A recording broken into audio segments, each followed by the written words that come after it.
오늘 은혜 받은 말씀은 에스더 4장 18절에서 17절 말씀입니다. 제가 가지고 있는 성경은 구약성경 754페이지에 있습니다. 다 찾았으면 제가 봉독하겠습니다. 또 유다인을 진멸하라고 수산궁에서 내린 조서 조본을 하닥에게 주어 에스더에게 보여 알게 하고 또 그에게 부탁하여 왕에게 나가서 그 앞에 서서 자기 민족을 위하여 간절히 구하라 하니 하닥이 돌아와 모르드게의 말을 에스더에게 알림해 에스더가 하닥에게 이르되 너는 모르드게에게 전하기를 왕의 신하들과 왕의 각 지방 백성이 다 알거니와 남녀를 막론하고 부름을 받지 아니하고 안뜰에 들어가서 왕에게 나가며 오직 죽이는 법이요 왕이 그 자에게 금규를 내밀어야 살 것이나 이제 내가 부름을 입어 왕에게 나가지 못한 지가 이미 30이라 하라 하니라. 그가 에스더의 말을 모르드게에게 전하매 모르드게가 그를 지켜 에스더에게 회답하되 너의 왕궁이 있으니 모든 유다인 중에 홀로 목숨을 건지라 생각하지 말라. 이때 내가 만일 잠잠하여 말이 없으면 유다인은 다른 데로 말미암아 노임과 구원을 얻으리니와 너와 내 아버지 집은 멸망하리라. 내가 왕의 자리를 얻는 것이 이때를 위함이 아닌지 누가 알거니 하니 에스더가 모르드게에게 회답하여 이르되 당신은 가서 수산에 있는 유다인을 다 모으고 나를 위하여 금식하되 밤낮 3일을 먹지도 말고 마시지도 마소서. 나도 나의 신녀와 더불어 이렇게 금식 후에 규례를 여기고 왕에게 나가리니 죽으면 죽으리다 하니라. 모르드게가 가서 에스더에게 명령한 대로 다 행하리라. 아멘. 목사님 나오셔서 하나님 손길한 말씀을 전하시겠습니다. 네, 오늘 본문 말씀을 가지고 하나님의 손길이라는 제목으로 함께 말씀을 나누겠습니다. 제가 좋아하는 말씀 중에 마태복음 10장 29절로부터 30절 말씀이 있는데요. 제가 현대인의 성경으로 한번 읽어보겠습니다. 참새 2마리가 동전 몇 푼에 팔리지 않느냐? 그러나 너희 아버지께서 허락하지 않으시면 그 참새 1마리도 그저 땅에 떨어지는 법이 없다. 하나님은 너희 머리카락도 다 세고 계신다 라고 말씀하십니다. 참새는 당시 유대인 사회에서 가장 작은 값으로 거래되었습니다. 그런데 시장에서 거래되는 그 작은 것조차 하나님께서 개입하신다라는 겁니다. 자, 여기에는 두 가지 의미가 있는데 하나는 하나님의 목적과 뜻을 위해서 상황을 만들어 가신다라는 것이고요. 두 번째는 그렇게 작은 것조차 하나님께서 다스리고 계시다라는 것을 말씀해 주시고 있습니다. 이 말씀을 현재 우리의 상황에 적용하면 이렇습니다. 물건을 만들 수 있도록 아이디어를 주시고 또 물건이 유통되는 거, 마트에 진열되는 거, 물건이 필요할 수 있는 상황을 주신 거, 물건을 사는 것, 이 모든 것이 하나님이 얼마든지 개입하실 수 있고 또 모든 것이 하나님의 주권 아래 있으며 다스리고 계시다라는 뜻이죠. 그러니까 하나님이 어떤 분인지 성경이 우리에게 명확하게 말씀을 해주시고 있습니다. 그런가 하면 예레미야 23장 23절을 보면 나는 한 곳에만 있는 하나님이 아니라 어디든지 있는 하나님이다. 내가 볼 수 없도록 은밀한 곳에 숨을 자가 누구냐? 나는 하늘과 땅 어느 곳에나 존재한다라는 것을 모르느냐라고 말씀하세요.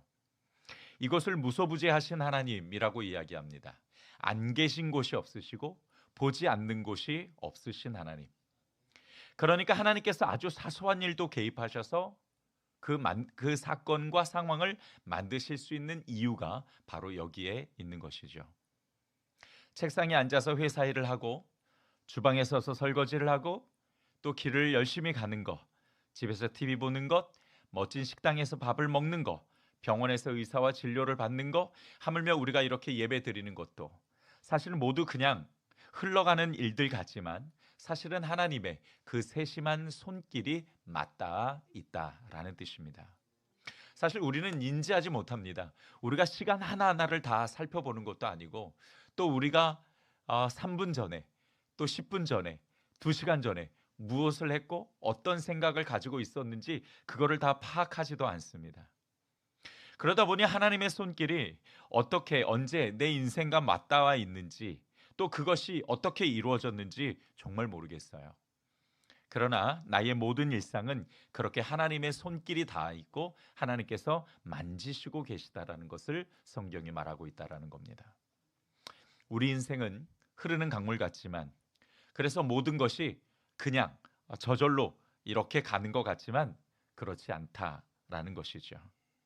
내가 내 인생을 사는 것 같아도, 내가 모든 걸 결정하고 만들어 가는 것 같아도 사실은 하나님의 손이 만들어 가고 있는 것입니다. 그게 예레미야서 10장 23절에 매우 명확하게 말씀을 해주시는데요. 자, 굉장히 중요하니까 우리 함께 한 목소리로 읽어보도록 하겠습니다. 자막에 나와 있습니다. 시작. 여호와여, 내가 알기에는 사람이 자신의 운명을 다스릴 수가 없고 삶의 방향을 마음대로 조정할 수도 없습니다. 아멘. 모두 내가 하는 것 같아도, 내 인생, 내 의지와 마음이 결정하는 것 같아도 사실은 저렇게 하나님이 조종해 가고 계시다는 겁니다. 그런가 하면 또 이사야서 41장 4절을 보면 누가 이런 일을 일어나게 하였느냐, 누가 역사의 흐름을 결정하였느냐, 태초부터 나 주가 거기에 있었고 끝날에도 내가 거기에 있을 것이다 라고 말씀하시면서 세상의 모든 역사뿐만 아니라 내 인생의 모든 역사의 흐름도 하나님이 결정하시고 만들어 가고 계시다 말씀하고 있습니다. 여러분, 우리 그리스도인의 성공적인 삶이 어디서부터 출발할까요? 우리가 우리 인생을 잘 살아가는 것, 어떻게 해야 되는 걸까요? 바로 여기에 그 답이 있습니다. 하나님의 손길을 발견하고 그 손길에 내 인생과 운명을 기쁘게 맡겨드리고 감사하고 순종하며 나아가는 바로 그 순간이 우리 인생을 성공적으로 살아갈 수 있는 것입니다. 자, 그런데 이 성공이란 말을 우리가 잘 이해해야 되는 것이요. 세상이 말하고 있는 세상이 말하고 있는 성공과 성경이 말하고 있는 성공은 완전히 다르기 때문입니다. 사실 이 성공이라는 말 자체는 우리가 그리고 있는 이미지와는 달라요. 원래 이 성공이라는 말은 어떤 목적을 이루는 것이라는 뜻입니다. 물론 세상에서의 그 성공, 세상에서의 목적은 잘 먹고 잘 사는 게 목적이니까 돈 많이 벌고 부자 되는 것이 그들에게는 성공의 이미지를 그리는 것이 맞지요.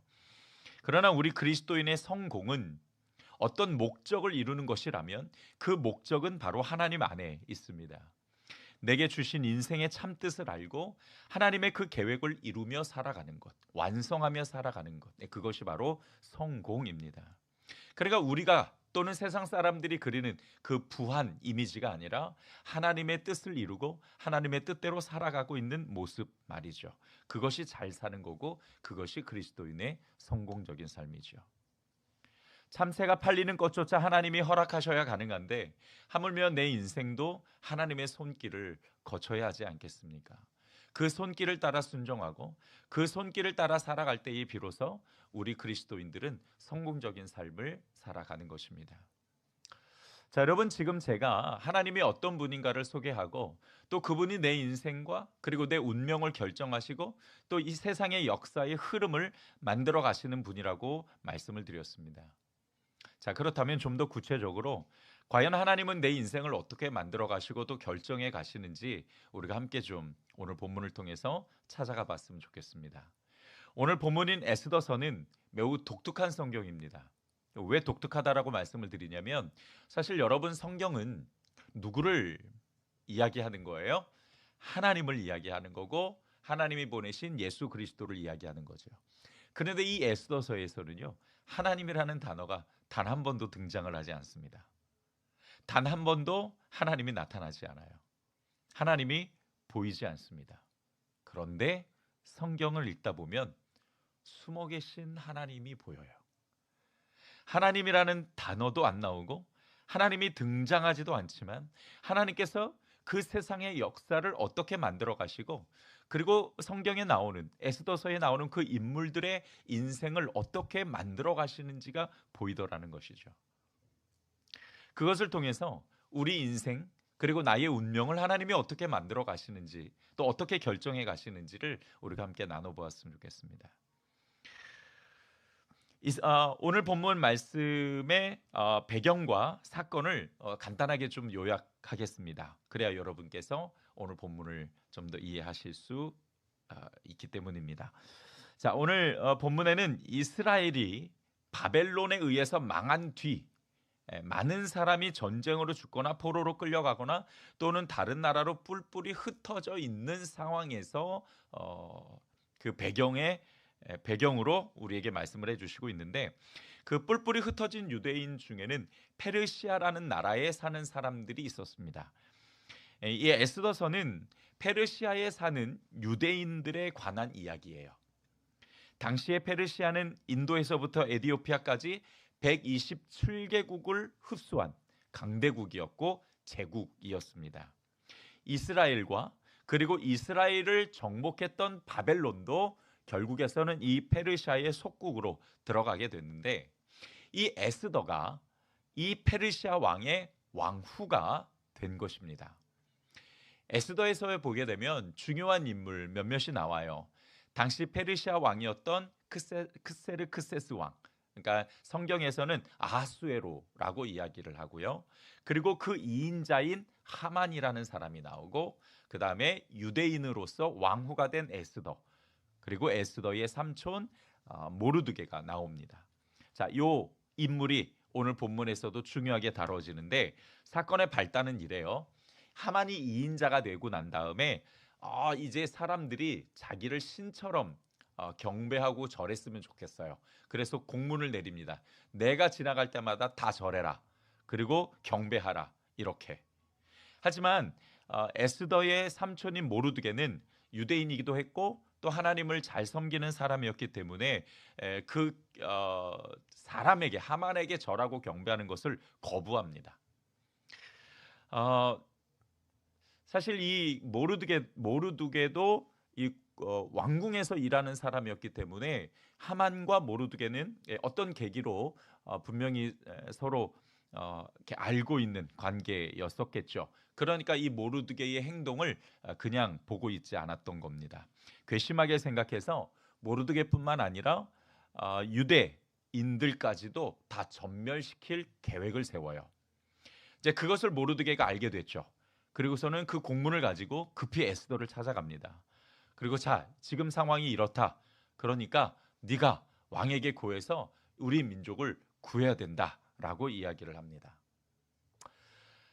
에스더에게서 어쩌면 참 어렵지 않을 수도 있다라고 생각이 들겠지만, 당시 상황에는, 성경이 말하고 있는 상황에는 이 에스더에게 왕을 찾아가는 것이 결코 쉬운 일은 아니었습니다. 왜냐하면 당시에 법 중 하나가 뭐냐면 왕의 부르심이 없이 왕 앞에 나아갈 수가 없어요. 그러니까 이 왕이 언제 사살을 당할지 모르니까 이 왕을 수호하고 있는 자들이 왕의 명령 없이 무조건 어느 사람이 딱 왕 앞에 등장하면 무조건 죽이기로 되어 있습니다. 그게 법으로 되어 있었기 때문에 이 에스더가 왕의 부름이 있기 전까지 왕 앞에 나아가는 것은 사실은 굉장히 어려운 일이었죠. 뿐만 아니라 오늘 본문에 보니까 왕이 에스더를 찾은 지 이미 30일이나 지났어요. 다시 말하면 이 왕의 관심이 에스더를 떠나 있었다라는 뜻도 되는 겁니다. 그러니까 자칫 이 에스더가 왕 앞에 그냥 나타났다가는 목숨을 잃을 수도 있는 상황이었던 거죠. 자, 이런 위기 상황에서 과연 하나님께서 역사를 어떻게 만들어 가시는지, 또 하나님의 손이 어떻게 이들을 도우시는지 우리가 함께 찾아보면서 또 내 인생에도 또 나의 삶에도 우리가 그 하나님의 손길을 함께 찾아보는 시간을 갖도록 하겠습니다. 첫 번째로, 어떤 위기 상황에서도 믿음의 눈이 필요합니다. 따라서 합시다. 믿음의 눈이 필요하다. 자, 무슨 뜻이냐면요, 이인자 하만이 모르드게와 유대인들을 죽이려고 계획을 세웠잖아요. 그러니까 이 유대인들 입장에서는 굉장히 지금 큰 위기에 봉착한 거예요. 사람의 눈으로 보면 엄청난 큰 일이 벌어졌죠. 그러나 이 위기에서도 여전히 하나님의 손길이 있다. 하나님께서 반드시 그 역사를 결정하신다라는 믿음만 있으면 이 상황도 다르게 볼 수 있다라는 거예요. 자, 오늘 본문 14절을 한번 보도록 하겠는데요. 여러분만 한번 천천히 읽어 보도록 하겠습니다. 14절 시작.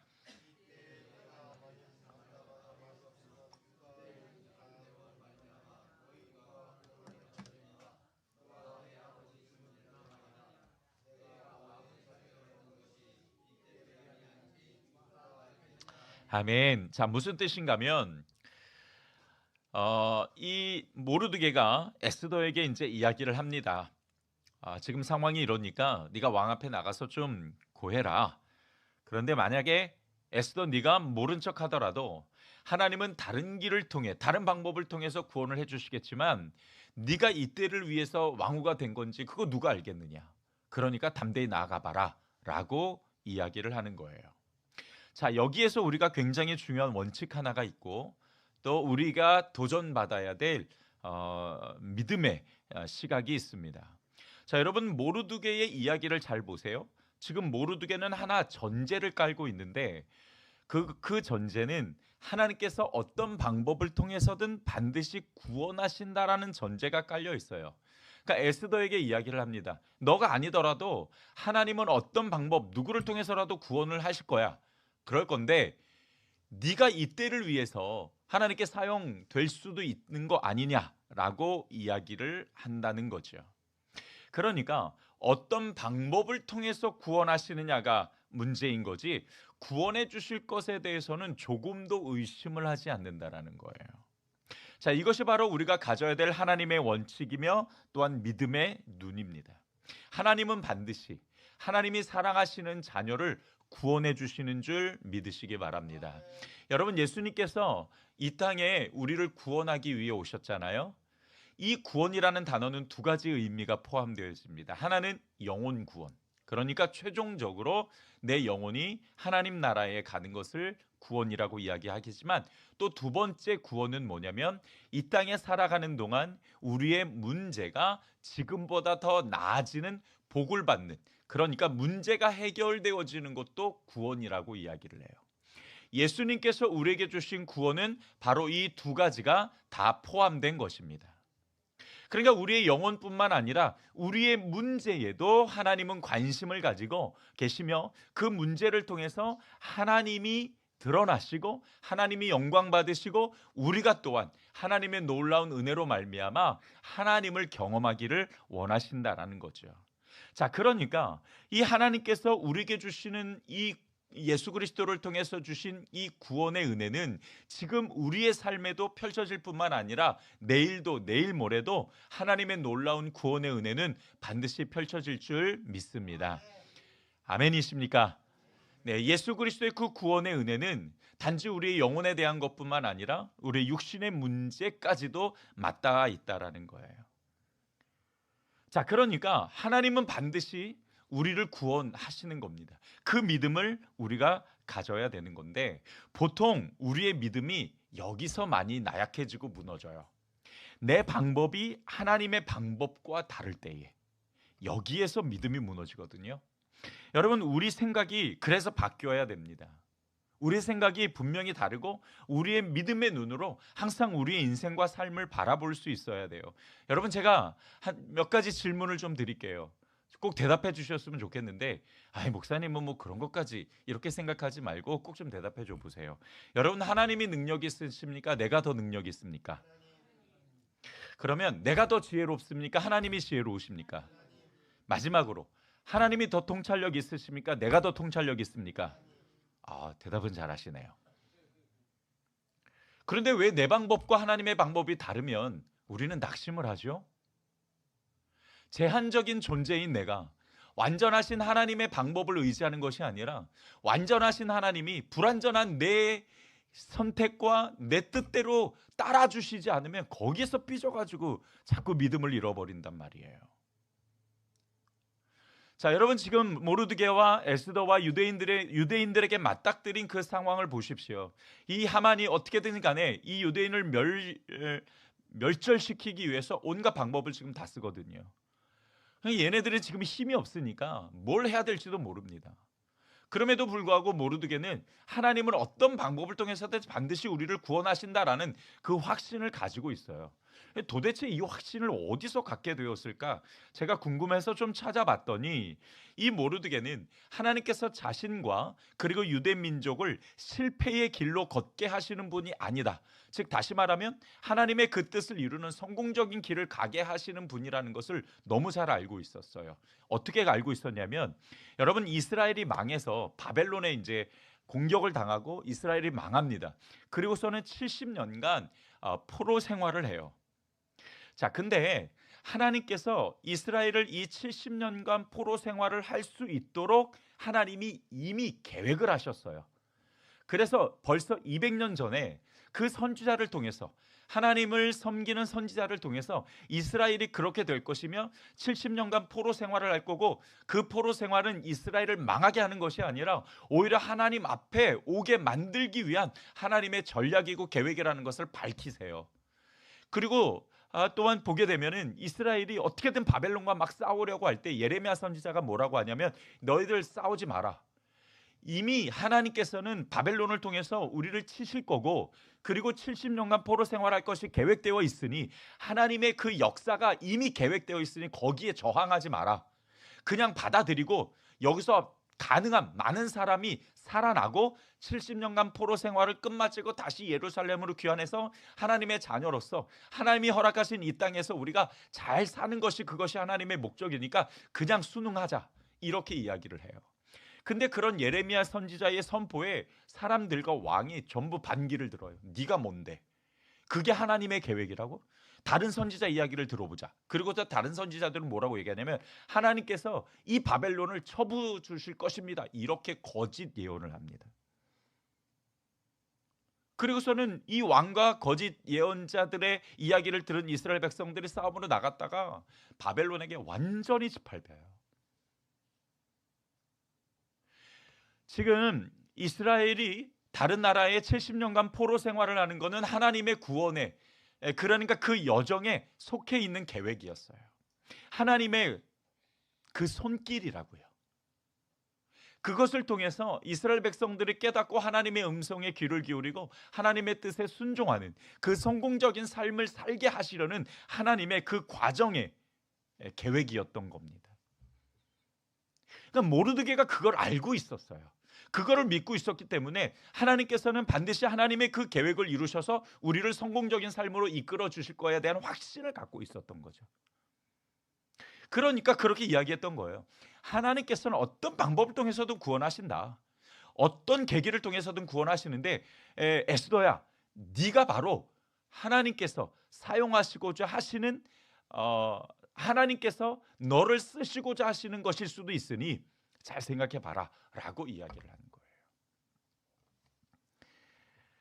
하나님의 손길을 찾을 때는 하나님께서 나를 가장 바른 길로 인도하신다라는 확고한 믿음의 눈으로 우리의 현실과 우리의 삶과 인생을 바라볼 수 있어야 돼요. 혹시라도 우리가 육신의 눈으로 볼 때 내 인생이 너무 절망적인 것 같아도, 여러분, 우리가 믿음의 눈으로 바라보면 하나님께서 나의 삶을, 그리고 운명을, 그리고 나의 인생을 계획하시고 만들어 가시는 줄 믿으시기 바랍니다.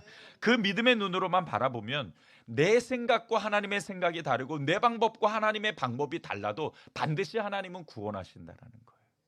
그리고 하나님께서는 우리 인생을 성공적인 인생으로 끌고 가신다라는 겁니다. 하나님은 나를 절망시키려고 하시는 게 아니에요. 나를 구렁텅이로 빠뜨리고 나를 나쁜 길로 인도하시려는 것이 아니라 하나님의 뜻을 이루기 위한 그 성공의 길로 인도하시는 과정이라는 것이죠. 확고한 믿음의 눈, 그것을 가지고 상황을 바라볼 때에 하나님의 놀라운 계획과 손길을 발견할 수가 있어요. 여러분, 이스라엘 백성들이 이런 상황에서 하나님께 뭐라 그러냐면, 왜 우리를 버리냐고 이야기를 합니다. 근데 하나님께서는 이스라엘을 버리신 적이 없어요. 이스라엘이 하나님을 수없이 버렸지 하나님은 이스라엘을 버리신 적이 없어요. 그런데 왜 그들이 버렸다고 느낄까요? 하나님의 손길을 바라보지 못한 겁니다. 하나님의 손길을 못 찾은 거예요. 왜 못 찾았을까요? 믿음의 눈이 없었기 때문에. 자신의 입장에서, 자신의 상황에서만 이 상황을 바라보니까 하나님이 버린 것 같은 거예요. 그러신 적이 없어요. 우리의 인생도 마찬가지입니다. 하나님은 절대 포기하지 않으시고 하나님은 절대 우리를 버리지 않으세요. 여러분 믿으십니까? 크게 아멘 하신다고 누가 콕 찔리진 않아요. 여러분 믿으십니까? 아멘입니다. 정말 100번 아멘이에요. 절대 포기하지 않으시고 버리지 않으세요. 그 하나님이 나를 구원해 주실 거라고 확신하시기를 다시 한번 주님의 이름으로 축복합니다. 그러니까 내 인생에 위기를 주시든 혹은 평탄한 길을 주시든 그거는 하나님이 내 인생을 만들어 가시고 그리고 내 인생의 그 계획을 실천하시는 겁니다. 결정하시는 거예요. 그러니 어떤 길이든 간에 하나님이 주시는 길은 은혜의 길이고 성공으로 가는 길이다. 여러분, 성공의 대명사 하면은 성경 인물에서 누가 생각나요? 그렇죠. 많은 사람들이 생각나실 겁니다. 그 중에서 우리는 그러니까 형통의 대명사, 성공의 대명사는 역시 요셉이지요. 그런데 여러분 보세요. 요셉을 하나님께서 이 형통의 대명사로 만드셨는데 그 형통의 대명사로 만드시는 첫 출발이 요셉의 인생의 첫 출발이 뭐였냐면 노예였습니다. 노예.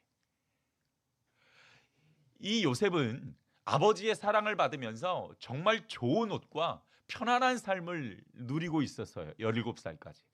그런데 하나님께서 본격적으로 그 인생을 만들어가기 시작합니다. 그리고 하나님의 손길이 딱 닿는 그 순간 이 요셉은 노예가 돼요. 그게 성공입니까? 뿐만 아니에요. 노예가 돼서 이제 좀 잘 돼보려고, 노예가 잘 돼봤자 거기서 거기지만 그래도 좀 편안해질 때쯤 돼서 하나님이 그를 어디에 보내시냐면 감옥에 보내십니다. 그게 성공입니까? 세상의 시각으로 보면은 그거는 하나도 성공하지 못한 것 같죠. 그런데 노예로 팔려갈 때에도 그리고 감옥에 들어갈 때에도 성경은 그에게 뭐라고 이야기하냐면 형통한 요셉이라고 이야기를 합니다. 형통이라는 단어가 성공이라는 단어예요. 요셉은 성공했대요. 요셉은 성공의 삶을 살고 있는 중이래요. 여러분, 그런 거예요. 우리의 지금 인생이 어떤 위기든 어떤 평탄한 길이든 간에 우리의 모든 인생의 역사와 흐름은 하나님이 만들어 가시고 하나님이 결정해 가시는 거거든요. 그러니까 결국 우리의 인생은 하나님의 그 뜻을 이루는 성공적인 삶을 살아갈 수 있도록 우리를 이끌어 주시고 우리의 인생의 역사를 만들어 가시는 중입니다.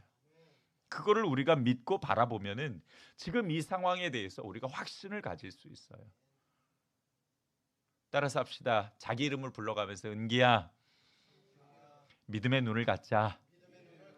왜 제 이름 부르세요? 네, 저만 제 이름 부르면 되죠. 여러분의 이름 부르고 다시 한번 해봅시다. 시작. 은기야, 믿음의 눈을 갖자. 네, 그 믿음의 눈으로 우리의 인생을 바라보시라는 거예요. 하나님의 손길이 여러분들의 인생에 맞닿아 있고 그 하나님의 손길은 여전히 여러분들을 성공의 길로 이끌어가고 계신 중입니다. 바로 그 믿음의 눈을 가질 때에 비로소 진정한 하나님을 찾고 하나님의 손길을 찾을 수 있다는 거죠. 두 번째로 하나님의 손길을 찾기 위해서는 따라서 합시다. 기도해야 한다. 오늘 본문 16절을 보면 에스더가 이렇게 이야기를 해요.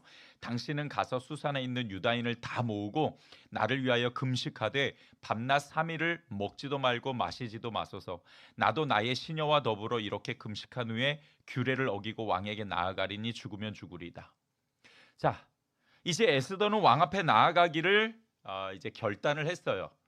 삼촌 모르드게 이야기를 들어보니까 그 믿음을 보니까 하나님이 구원하신대.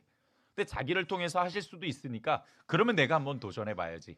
이 생각하고서는 이제 결단을 합니다. 그리고 결단하고 난 다음에 하는 일이 뭐냐면은 기도였습니다.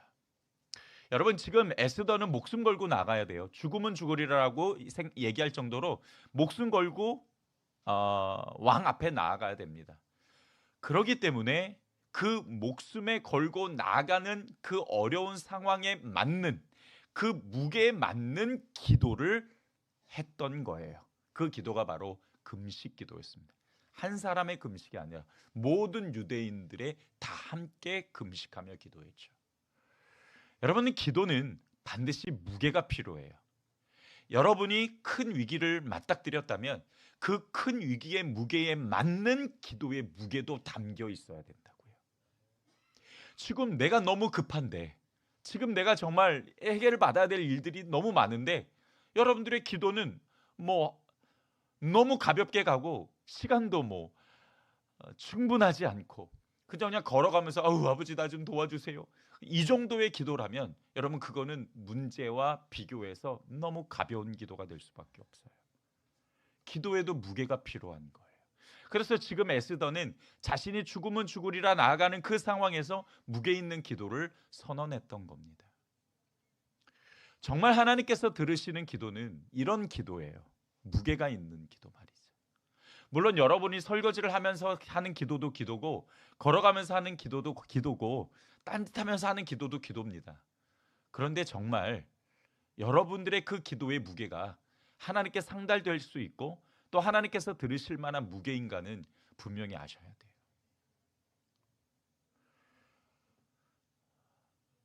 가연이가 뭘 사고 싶은 게 있잖아요. 사고 싶은 게 있으면 계속 이야기를 합니다. 정말 3분에 한 번씩 쫓아와서 이야기를 해요. 아빠가 그거 너 필요하니까 사줄게. 조금 이따 가자. 그 조금 있다가 제가 생각할 때는 몇 시간인데 얘는 그렇지 않은 거예요. 그리고선 그 조금 있다가 가는 그 시간을 못 참아서 3분마다 찾아와서 이야기를 합니다. 근데 여러분 생각해 보세요. 만약에 이 아이가 아빠의 말을 듣고 그래 알았어. 그리고서는 아빠가 갈 때까지 마냥 기다리고 있어요. 그러면 결국 아빠가 원하는 시간에 갈 거예요. 그런데 이 아이가 3분마다 쫓아와서 이야기를 해. 그럼 아빠가 어떻게 할까요? 물론 신경질 내죠. 화를 내기는 하지만 빨리 갈 겁니다.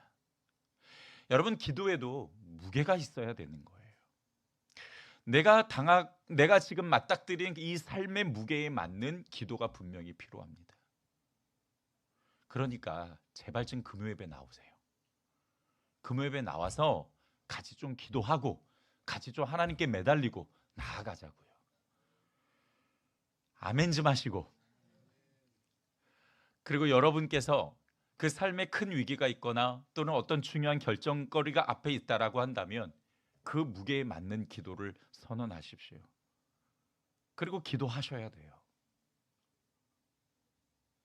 그 기도가 하나님의 마음을 움직이고 상황을 바꿀 수 있기 때문입니다. 하나님에 대한 확고한 믿음이 있었지만 이 에스더는 사실은 불안할 수밖에 없었죠. 왜냐하면 그 상황이 어떻게 펼쳐질지 모르니까. 그렇기 때문에 3일을 금식하며 기도했던 겁니다. 그리고 나서 에스더가 왕 앞에 딱 나아갔는데 어떤 일이 벌어지냐면 하나님께서 왕의 마음을 움직이세요. 그리고서는 에스더가 너무 사랑스럽게 보이게 하십니다. 그리고선 이 아수에로 왕이 뭐라 그러냐면 와 에스더 너 오늘 장난 아니게 예쁘다. 네가 원하는 거 뭐야? 내가 나라의 반이라도 줄게. 사실은 왕 앞에 나갔으니까 어떻게 돼야 돼요? 법대로 하면 죽어야 되는 건데 그게 아니라 하나님께서 이 아수에로 왕의 마음을요 완전히 바꿔놓으세요.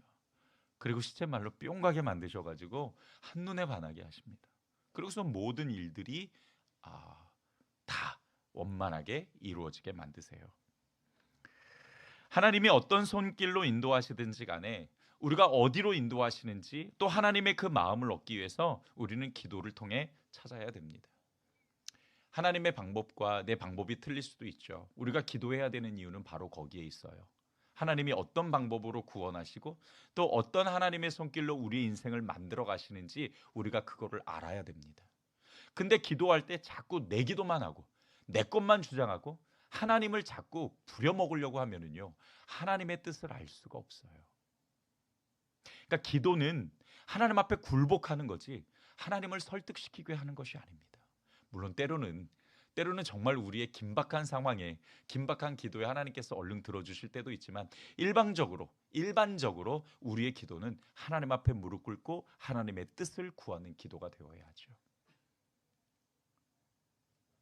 하나님의 뜻이 어디 있는지 여러분이 하나님께 기도로 물을 때에 반드시 우리 가운데 응답하시고 역사해 주실 줄 믿습니다. 마지막 세 번째로 믿음으로 실행에 옮겨야 됩니다. 믿음의 눈으로 바라보고 또 믿음의 마음으로 기도를 했다면 이제 하나님의 그 손길이 어디에 있는지를 우리가 분명하게 알고 순종해야 되는 것이죠. 여러분 사실은 우리가 이 감정적 순종의 함정에 좀 조심해야 됩니다. 무슨 뜻이냐면은 하나님께서 우리 가운데 깨닫게 하시고 또 기도 가운데 평안을 주시고 응답을 주셨다 할지라도 우리가 하나님의 그 응답을 가지고 움직이고 순종하고 실행해야 된다라는 거죠. 그랬을 때 열매가 있고 그랬을 때 바로 하나님의 놀라운 역사가 진행되어지는 것입니다. 그런데 여기서 바로 사단의 역사가 심하게 와요. 마음을 단단하게 먹고 순종하려고 할 때 사단은 내 약점을 노리고 비집고 들어와서 유혹을 합니다. 그리고 하나님의 뜻이 아닌 다른 것을 선택하게 만들어 버리죠. 여러분, 믿음은 절대로 감정에 있지 않습니다. 믿음의 완성은 행함에 있죠. 그렇기 때문에 우리가 하나님의 음성을 듣고 뜻을 찾았을 때에는 반드시 우리가 그 말씀대로 또 하나님이 주신 감동대로 순종하고 따라야 바로 그것이 믿음이 되어지고 하나님의 놀라운 역사의 현장을 만들어갈 수 있는 것입니다. 자, 말씀을 정리하겠습니다. 내 삶을 만지시는 하나님의 손길을 발견할 때에 우리의 삶은 영적인 성공의 길로 갈 수가 있습니다. 그리스도인의 성공은 돈을 많이 버는 것이 아닙니다. 편안하게 사는 것이 아니죠. 하나님이 계획하신 우리의 인생을 우리가 함께 만들어가고 그 뜻을 이루어가는 순종입니다. 그 길을 걷기 위해서 우리가 하나님의 손길을 찾아가야 되겠죠. 그 하나님의 손길이 여전히 우리 인생에 맞닿아 있고 또 우리의 인생을 이끌어 가시고 만들어 가신다라는 것 여러분 꼭 기억하시고 이번 한 주간의 삶에 하나님의 그 은혜의 손길이 우리의 어디를 또 어떻게 우리를 이끌어 가시는지 발견하고 찬양하고 또 감사할 수 있는 성도들이 되기를 주님의 이름으로 축복합니다. 기도하겠습니다. 주님, 오늘 말씀을 통해서 하나님의 손길이 우리의 인생을 어떻게 이끌어 가시고 결정하시는지 이 에스더와 모르드게의 인생을 통해서 우리가 함께 살펴보았습니다. 우리가 우리의 그 인생의 어떤 위기에 있든 또 어떤 상황이 있든 간에 우리가 정말 먼저 담대한 믿음의 눈으로 이 상황을 바라보고 기도하면서 하나님께서 주신 그 귀한 마음과 응답을 우리가 순종하며 나아가 또 하나님께 영광 올려드리며 열매 맺는 삶이 될 수 있도록 인도해 주실 것을 의탁하오며 예수님의 이름으로 기도드렸습니다. 아멘.